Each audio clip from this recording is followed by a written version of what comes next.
Are we centered? And we gotta be like kind of like beside each other, like depth wise. So like if you, like I won't mirror you a lot, but like I'm probably gonna, yeah, just because my other guy did this the whole time, and then I'd be blurry, then he was blurry. Ready?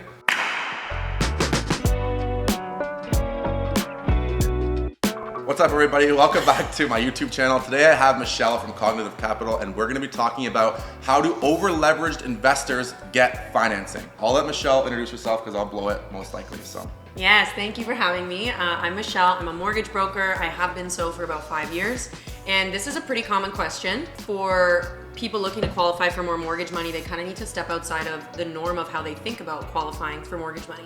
Typically you qualify for mortgage money with income, but there's other ways that you can do this. So one of the obvious answers I think for a lot of people is subprime lending, B lending. We talked about this last, sorry to cut you off, yeah. I'm in the zone, but we talked about this kind of last time a little bit before my camera was exhausted, but what's the difference? I think people have a lot of like misconceived truths about subprime lending and B lenders. So, because even I did, so can you explain like what an A lender is, what a B lender is, and like the differences? Yeah, so first of all, A lenders are the only lenders that you can get a mortgage with a less than 20% down payment. They're the only place that you can get an insured mortgage. And I like to think of A lenders like kind of like a concrete box. You either fit in that box or you don't, and there's not a lot of room to kind of move around. Whereas I like to think of a B lender more like maybe like a wet paper bag. You kind of punch a hole out of the side, and there's a lot of room to kind of wiggle around. The way that they look at income is very different. B lender is like water. It's like water. It is kind of, yeah, you can kind of. Sokka, look! I don't know. I heard the quote from is it Bruce Lee? I don't know. He's like, Kung Fu, you're like water. I said, empty your mind. Be formless, shapeless, like water. You're just whatever. B lenders are like fucking water. Okay. Exactly. A lenders, when they look at self-employed people, 90% of the time they're looking at your tax documents. And for a lot of self-employed people, right. I can relate. My tax documents look like shit. I want to avoid paying as many taxes as I can. Of course. So people like that really fit into the B lending space because they can get approved for mortgages using their bank statements in stated income programs. So people, if you think about A versus B, off rip, yes, the B rate is typically a little bit higher. How much higher? Right now, a B rate could be about 0.5% to 1% higher than an A rate. Much. So not much, but if you think about it in comparison to what you're saving on your tax bill. Like I have a B mortgage on one of my houses. Okay. And I'm so happy that I have a B mortgage on one of my houses. Right. I have a 35-year amortization on it. You can get a 40-year amortization on a B loan. What? So the longer your amortization, the more money you can borrow. I gotta stop acting like surprised. I know. No, this is good. This is actually I know just for this. me. Yeah. This is, go ahead. And you know, they look at my bank statements, they don't look at my tax documents. In order for me to qualify for that size mortgage at an A lender, I would have had to pay over $100,000 in income taxes over a period of 2 years. To prove your income coming in. Exactly. In my specific situation. So for a lot of self-employed people, that is like a huge benefit. I kind of say you're either gonna pay the government or you're gonna pay everyone else. Right. And me personally, everyone else is, you know, mortgage lenders. I would rather pay 0.5% more on my mortgage, Right. a broker fee, a lender fee. Right. I can probably get the broker fee waived. Right. And be done with it and have Right. a very small tax bill. Okay. So that's a big one. Rental income. B lenders recognize way more rental income than A lenders do. The calculation and the way that it's offset is completely different. So your rental income on your rental properties goes further most of the time with B lenders than A lenders. TD is an A lender. Scotiabank is an A lender. Yes, so I don't... You mentioned that some of these like banks have B products. B-type products, exactly. So some lenders are A lenders and B lenders. Like, Sure. I'll give you an example. MCAN, for example, previously known as XMC, they have an A division and a B division. So I would not differentiate an A lender and a B lender based on the lender name. Okay. Your broker will know. Good. You know? Yeah. A lot of my clients right now are in that stage where they own their first property, they bought it, you know, 2 or 3 or 4 years ago. They now see that they're able to rent it out for a significant cash flow. You know, their mortgage is, let's say $1,800, they can rent it out for 22, 23. Yeah. So a lot of them now are trying to either level up and get financing to purchase another property, but maybe having trouble because their income won't allow it, or even if they were to rent it out, they would be, let's say, breaking even, not necessarily cash flowing like crazy because whatever, Toronto, you know. So like, how do those people that have a salary position, just the one property, how are they going to be able to get into their next property without, you know what I mean? Does that make sense? Yeah, it does. Well, it depends on the person specifically. So things that people don't think about, if we're not talking about alternative lending anymore, net worth is a big one. Okay. People can qualify for mortgage money based on liquid net worth. And liquid net worth is defined, or I should say the threshold starts at $150,000. Okay. So that's, you have $150,000 on you after your down payment. Which Like just cash. Cash. You could have it in investments, you could have it in RSPs. It can be in RSPs. It can be, but in anything in an RSP is gonna be considered at 70% of its total value. Cool. Because they know you haven't paid taxes on it. The best net worth program I like starts at $250,000 is the bottom of the threshold, and then you can start qualifying for $1 in mortgage money for every $1 that you have in liquid assets. Maybe for your first-time investors, that's maybe they don't have that type of cash on them, but a lot of self-employed people have this type of cash on them, but they have it in their corporation. Right. It's not recognized when it's in the OpCo, the operational corporation, so where they're actually making their money. Right. But if they move it into a HoldCo, right. now this can be used under a net worth program. So if just the regular person doesn't have a holding co, HCO or OPCOP, for the regular person that doesn't have like, you know, a holding corp, whatever, an operations corp, you talked about, what was it, equity something? Equity-based lending, so maybe they are not gonna work out for them either, but lenders start, you can qualify for a mortgage based on how much equity you have in your home. Typically the threshold is 50%, so the down payment would need to be a little bit larger. Okay. What I do like though, that I feel like a lot of people don't consider, is actually commercial. Because when you start moving over to commercial mortgages, it's less about the borrower and it's more about the property. Right, okay. You can purchase and kind of do commercial deals, not the same way in terms of down payment as you do residential. Okay. Residential, as soon as you hit that $1 million mark, instantly the down payment becomes 20%. Right. You could put as little as 15% down on a $5 million property in commercial, right, if the property makes sense. Right.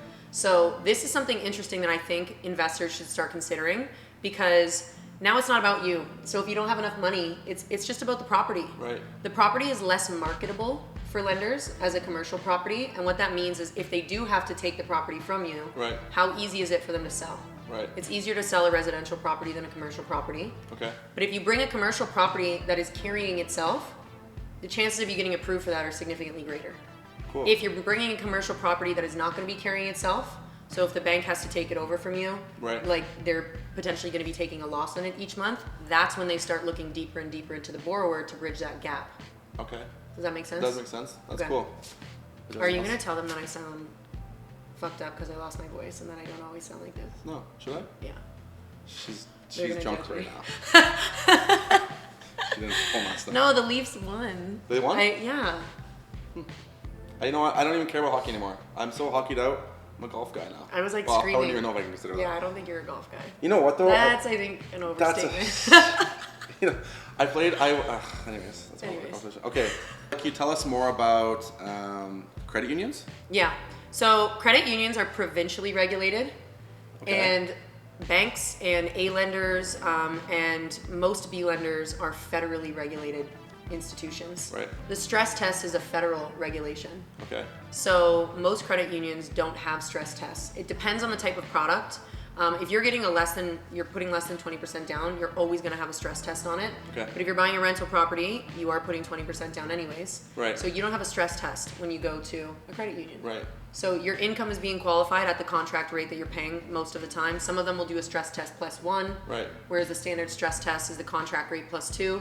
So you're getting a little bit more wiggle room there. Cool. Because your income's not being stressed against as high of a rate as it would be at a bank. People that invest in Toronto and have that condo, they're moving up, they're upsizing or whatever, or they want to upsize. Or some people, one of my clients, he's literally going to move back home. He's going to rent out his condo and make a bunch of money, save up a little bit more for his next purchase. But one thing I want to touch on is that you don't always have to invest in the city of Toronto. I like wholeheartedly agree with that. Yeah, like I think even to rent in the city and have a rental and invest elsewhere, like I was talking to a friend today and he was looking at some properties that were like $300K but would cash flow $1,000 a month in like a couple hour away cities. And maybe it's even, I think the biggest fear that a lot of those investors have is that they gotta like manage the property and still be traveling out there, but you don't have to. You could pay a property management company to take care of that for you, right? Like you did that, you invested out of the city. Yeah.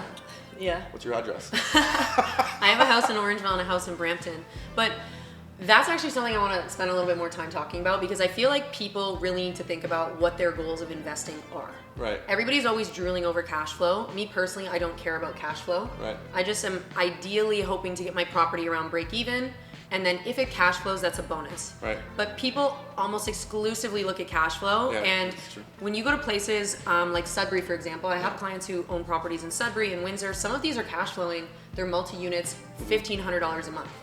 That sounds wonderful, and maybe that's their goal and that's what they like. Right. But properties like that are not going to appreciate Yeah, that's the the way that's that the properties in the central GTA are. Agree. And I think of this like, okay, Toronto is becoming like a brand name city. It's listed in sentences with Milan, New York, Tokyo, these types of things. Yeah. But it's still a very young city. Mm-hmm. And if you go into New York City, just seeing that city, I know for sure there's so much more development that's going to happen Oh my here God, in Toronto. yeah. And people are going to continue to concentrate here. So here, is cash flow as important? Because Equity. it depends on your situation, right? Like, if you were going to lose $200 a month, let's say on a property here in Toronto, Right.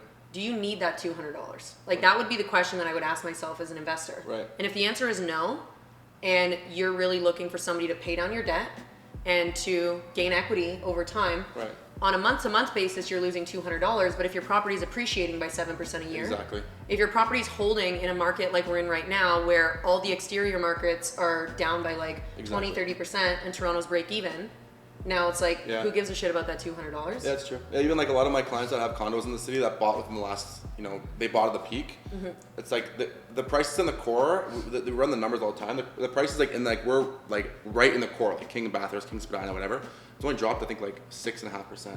Yeah. Like it really isn't affected, because at the end of the day, recession or not, people need to live somewhere and people want to buy property. And now that the rental market is absolutely comical.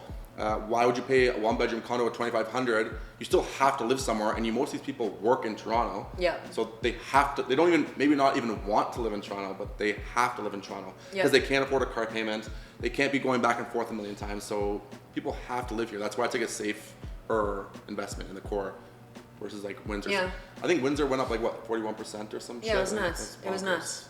And it's like, Imagine yeah, I personally don't think like in my lifetime I will see a city like Sudbury, for example, Agree. really appreciate. Yeah, I agree. So again, it depends what your goals are. And I love social media from a standpoint of it's always spreading information, Right. but I hate it from a standpoint of I feel like it makes people feel like there's only one right way to do something. Yeah. And you got to figure out what your goal is. Like if your Yeah. goal is to have, 30 properties that are all cash flowing $1,200 a month and you don't work, Right.